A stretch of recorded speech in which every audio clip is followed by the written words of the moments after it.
Hai semuanya, ketemu lagi bareng Mihu di sini. Oh iya, kali ini Mihu akan membawakan alur cerita dari film Donghua yang berjudul Battle Through the Heaven. Mihu mengingatkan sekali lagi ya bahwa konten ini full spoiler. Mari siapkan cemilannya dan mari kita mulai alur ceritanya. Melanjutkan dari kisah sebelumnya. Dari awal hingga akhir Xiaoyan merasa sangat aneh. Apakah monster ini adalah awan ungu hitam? Xiaoyan mau tidak mau menoleh dan menatap Ratu dengan ekspresi aneh dan bertanya, "Kurasa aku jatuh cinta pada awan ungu hitam ini." Ratu tersenyum. Xiaoyan mengangkat alisnya ketika mendengar kata-kata itu. Yang Mulia tidak ragu untuk menempatkan keberadaan seperti itu di sini. Ini pasti memiliki kemampuan yang kuat di lingkaran tengah. Pembatasan terakhir disiapkan untuknya. Dan Xiaoyan memegang bendera jiwa yang diberikan oleh Ratu di telapak tangannya. Jelas Yang Mulia merancangnya agar Xiaoyan bisa mengendalikannya. Untuk menaklukkan keberadaan seperti itu, satu-satunya cara adalah membuatnya menyerah. Alasan mengapa Xiaoyan tidak menanggapinya adalah dia hanya ingin melihat batas ketahanan monster ini atau untuk melihat kemampuannya. "Aku sudah terlalu lama terjebak di sini. Kau tidak bisa pergi." Saat berikutnya terdengar suara dengan nada agak sederhana dari sebelumnya. Namun itu tiba-tiba menjadi tumpul dan galak lalu mengeluarkan semburan. Terlihat awan ungu hitam berubah menjadi bayangan hitam yang berkedip seperti kilat dan guntur di dalamnya. Seluruh ruang di sekitarnya tiba-tiba bergetar. Awan ungu hitam yang tak terhitung jumlahnya tersebar dan kemudian meledak dengan suara gemuruh. Seluruh kampan ditutupi oleh cahaya ungu hitam yang membombardir tanpa pandang bulu. Dan pemandangan ini dapat terlihat dengan jelas. Tetapi tampaknya ada pembatas tak terlihat yang menutupi kehampaan tempat Xiaoyan berada. Sehingga dia dapat melihatnya. Tetapi dia tidak dapat melihat Xiaoyan yang jaraknya begitu dekat. Selain itu, tidak ada serangannya yang bisa efektif. Tentu saja jika metode semacam ini digunakan oleh Yang Mulia, Xiaoyan tidak akan merasa terkejut dengan kekuatan Yang Mulia. Teknik luar angkasa semacam ini seperti keahlian pemurnian obat bagi Xiaoyan. Meskipun ada bendera penekan jiwa, saat ini lebih baik untuk mengetahui lebih banyak tentang hal ini. Jika kau ingin menjadikannya bawahan, yang harus kau ingat adalah bahwa dia dapat mengendalikan boneka ajaib. Alasan mengapa dia banyak membunuh adalah karena monster ini dapat menciptakan jutaan pasukan boneka ajaib yang mengancam alam Xuanyin. Setelah itu semua, perang pecah dengan pasukan berkobar dan pertempuran itu beberapa kali lebih parah dari pertempuran dengan Taisu kali ini. Tampaknya Ratu masih mengingatnya dan kemudian menjawab pertanyaan Xiaoyan. Dan ini hanyalah salah satu kemampuannya. Yang paling mengejutkanku adalah dia juga bisa memanggil keberadaan dari dunia luar. Aku belum pernah melihat keberadaan itu, tapi aku melihat dia memanggilnya sekali. Dan sepertinya pemanggilan itu sangat penting.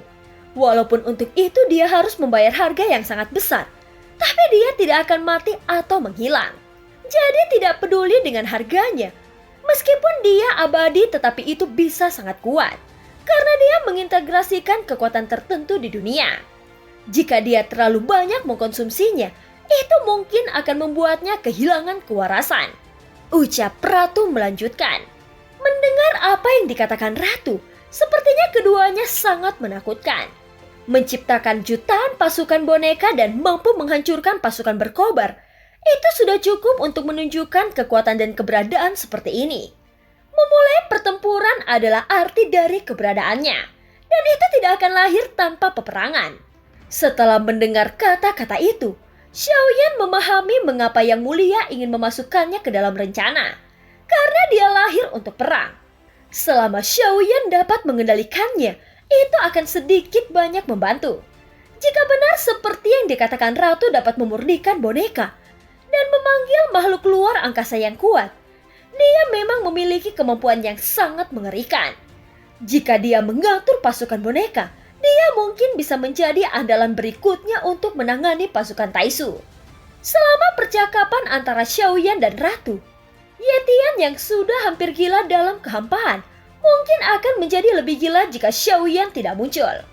Dan dia mulai membombardir kehampaan. Namun itu hanya seperti meninju kapas. Kehampaan masih sangat sepi. Tidak ada fluktuasi energi dan Yetian ingin menggunakan ini untuk membuat ruang runtuh. Tetapi dia seharusnya sudah tahu seberapa kuat tempat itu. Jika ruang ini bisa dihancurkan dengan pengeboman, maka dia tidak akan terjebak di sini begitu lama. Hei, manusia tercela, apakah kau masih di sini? Aku menyetujui semua permintaanmu dan aku bersedia pergi selama aku bisa, teriak Yetian. Setelah pemboman gila-gilaan, ia perlahan menjadi tenang karena tidak ada artinya. Dan itu hanya membuang kekuatannya yang tersisa. Dia tahu bahwa dia hanya bisa mengandalkan Xiaoyan jika ingin pergi. Ini adalah satu-satunya cara. Pada saat ini sama sekali tidak ada jejak arogansi dalam nada suara Yetian. Dan hanya pada saat inilah dia benar-benar memilih untuk menundukkan kepalanya. Tetapi Xiaoyan mengerti bahwa hampir tidak mungkin untuk menekan benda ini. Alasan mengapa dia melakukan ini hanya untuk berpikir mengambil inisiatif untuk memasuki bendera penekan jiwa. Dengan cara ini dia dapat dengan mudah akan ditundukkan dan ditekan. Setelah beberapa saat, Xiaoyan menepuk punggung kelinci Bingyun dan memasuki kembali kehampaan tempat Yetian berada. Melihat Xiaoyan yang telah muncul kembali, Yetian menjadi gelisah. Dan Xiaoyan masih bisa merasakan niat membunuh dari Yetian. Singkirkan niat membunuhmu. Jika kau tidak bisa menyingkirkannya, kau bisa tinggal di sini untuk selamanya, ucap Xiaoyan tanpa basa-basi bahkan dengan acuh tak acuh. Begitu Xiaoyan selesai berbicara, niat membunuh Yetian terhadap Xiaoyan segera menghilang. Karena dia tidak berani berjudi dan begitu Xiaoyan meninggalkannya, dia tidak akan pernah pergi. Xiaoyan tidak berbicara omong kosong dan langsung mengeluarkan bendera penekan jiwa. Melihat bendera di tangan Xiaoyan, Yetian tampak cukup bingung. Tetapi dia masih tahu bahwa itu pasti bukan hal yang baik. Aku yang memiliki keputusan akhir kapan kau akan pergi. Sebelum itu, kau harus menyetujui semua permintaanku. Masuk ke dalam bendera hari ini dan aku akan membawamu pergi dari sini, ucap Xiaoyan. Suaranya singkat tetapi cukup mendominasi. Permintaan ini adalah permintaan yang mulia, yang segera membuat Yetian merasa sangat enggan. Sungguh kejam. Yetian hendak berbicara ketika dia melihat Xiaoyan meletakkan bendera penekan jiwa di tangannya, seolah-olah dia akan pergi. Baik, aku akan masuk. Aku berjanji itu tidak cukup. Bagaimana bisa ada manusia yang begitu penuh kebencian dan tercela? Saat ini bisa dirasakan ketidakberdayaannya dari nada suaranya. Dan iblis yang terkenal di seluruh dunia terancam oleh seseorang di sini. Xiaoyan mengambil bendera penekan jiwa lagi. Dan Yetian merasakan firasat buruk semakin kuat saat melihat bendera penekan jiwa. Tetapi dia tidak punya pilihan selain tunduk dengan patuh. Saat seluruh awan ungu hitam mendekati bendera penekan jiwa, sebuah kekuatan hisap yang kuat langsung menyedotnya ke dalam bendera. Ini kekuatan macam apa ini? Sial, aku menyesal. Lepaskan aku. Saat Yetian dihisap oleh bendera, dia tahu bahwa dia telah dibodohi lagi. Dan kekuatan yang kuat dari bendera itu mengalir ke tubuhnya. Yetian merasa tercekik oleh pembatasan yang kuat. Xiaoyan segera menggunakan penghakiman yang ditinggalkan oleh Yang Mulia untuk menyelesaikan blokade dan penindasan terhadap Yetian. Apa yang kau lakukan, manusia tercela? Aku adalah Raja Iblis. Kau sebenarnya ingin menjadikanku roh senjata. Kau bahkan tidak memikirkannya.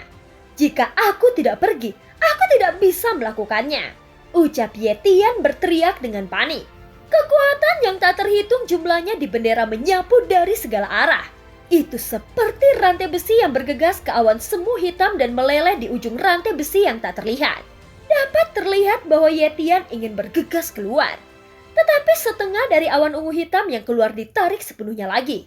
Dan setelah beberapa saat, dia tidak pernah keluar lagi. Yetian yang berteriak tanpa henti di dalam bendera. Tetapi Xiaoyan mengabaikannya dan memasukkan bendera penekan jiwa ke dalam cincin penyimpanannya. Dia tidak berencana untuk membuat Yetian sepenuhnya menyerah sekarang. Butuh waktu dan kesempatan untuk berurusan dengan iblis seperti itu. Jika dia ingin membuatnya patuh seperti tahanan roh, dia mungkin tidak akan pernah melakukannya. Tetapi Xiaoyan memiliki banyak cara. Seperti membiarkan tahanan roh berada di dalam bendera penekan jiwa juga. Tahanan roh yang tiba-tiba dimasukkan ke dalam bendera penekan jiwa juga tercengang. Yetian juga sangat membenci tahanan roh, sehingga dia menerkam tahanan roh begitu dia muncul. Kau benar-benar tidak tahu terima kasih. Dasar pembunuh 1000 pisau. Teriak tahanan roh melarikan diri ke dalam ruang di dalam bendera. Sementara itu Yetian melampiaskan semua amarahnya pada tahanan roh. Tetapi keduanya adalah eksistensi keabadian. Sehingga Xiaoyan tidak memperhatikan mereka lagi. Ayo kembali ke hutan belantara abadi, ucap Xiaoyan. Ratu mengangguk sedikit dan kelinci Bingyun berubah menjadi pelangi panjang dan Cimi mengikuti dari belakang. Masalah avatar Yuanzhen dan tahanan roh telah dipecahkan. Dan Xiaoyan juga mendapatkan banyak keuntungan. Tidak hanya avatar Yuanzhen menerobos ke tubuh keabadian fisik bintang 5. Tetapi dia juga menaklukkan avatar Yusuan bintang 8 milik jiwa Cimi. Sekarang Xiaoyan juga telah menaklukkan Yetian. Dan akan menggunakan kemampuannya untuk menyempurnakan pasukan boneka di masa depan. Dan sekali lagi memperkuat kekuatan tempur Xiaoyan. Saat ini ada semburan ledakan sonik dalam kehampaan. Dan kelinci Bingyun terbang dengan kecepatan yang seperti ingin pergi secepatnya untuk mengakhiri perjalanan. Pada saat ini terlihat Ratu sedang bermain di punggungnya sehingga jiwa Cimi tidak tahan melihatnya. Tetapi dia tidak berani mengatakan sepatah apapun. Karena dalam sekejap, mata mereka telah kembali di mana tempat 100 monster Taisu berada. Pasukan istana pemburu dewa hampir sepenuhnya telah bubar. Tetapi di sisi lain, hanya pasukan berkobar yang masih tersisa. Melihat pasukan berkobar tidak sulit untuk membayangkan. Mengapa Ratu pernah memiliki hak mutlak untuk berbicara di alam Suanyin? Kohesi ini tidak sebanding dengan kekuatan biasa. Dan persatuan akan membuat pasukan lebih kuat. Ratu yang duduk bersila perlahan bangkit. Melihat cahaya berkilau di mata pasukan berkobar. Pada saat ini suasana hatinya sangat tidak stabil.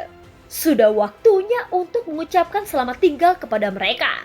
Ratu memandang semua orang. Kata-katanya mengungkapkan rasa yang sedih. Aku tidak menyangka. Semakin seperti ini, semakin enggan rasanya. Pasukan berkobar, patuhi perintah. Semua pasukan berkobar telah dibubarkan. Ucap Ratu tidak banyak bicara dan dia tidak perlu banyak bicara. Tatapan berapi-api datang tetapi tetap tidak ada yang tersisa. Kami tidak akan bubar. Kami tidak akan bubar yang mulia. Segera pasukan agung yang berkobar mengeluarkan teriakan yang mengejutkan.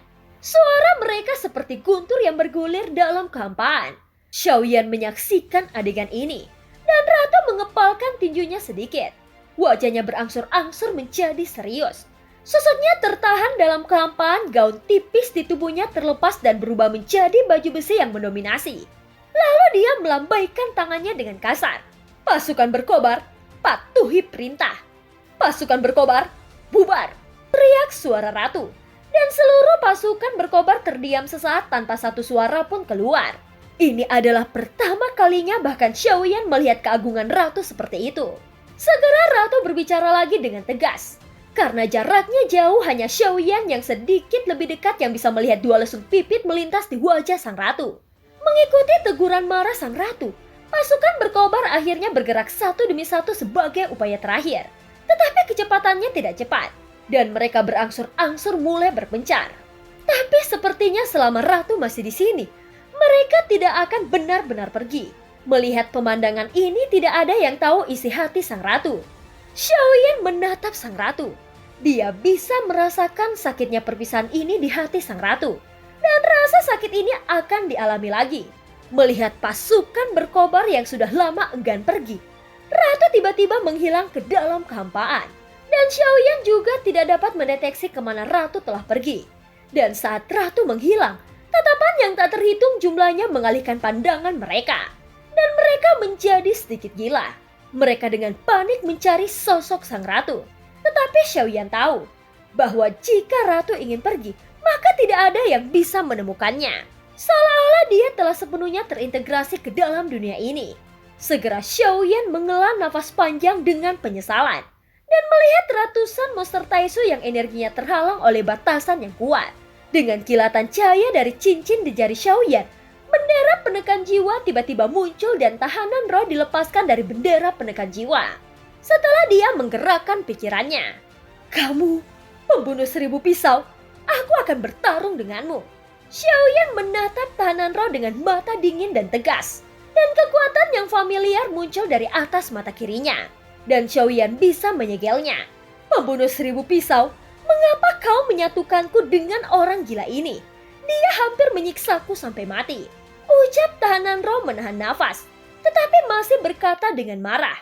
Heh, kupikir kau bisa melatihnya untuk menjadi adik laki-laki. Tetapi sepertinya aku sangat berlebihan memikirkanmu. Setelah menampar tahanan roh dengan kata-kata, Xiaoyan sekali lagi menggunakan metode memberi makan gula dengan kekerasan dan kelembutan. Hanya dengan satu permen yang terakhir dapat mengabaikan masa lalu dan bahkan merenung. Apakah aku telah salah paham? Adik laki-laki. Jadi begitu, pembunuh 1000 pisau, kau tidak mengatakannya sebelumnya.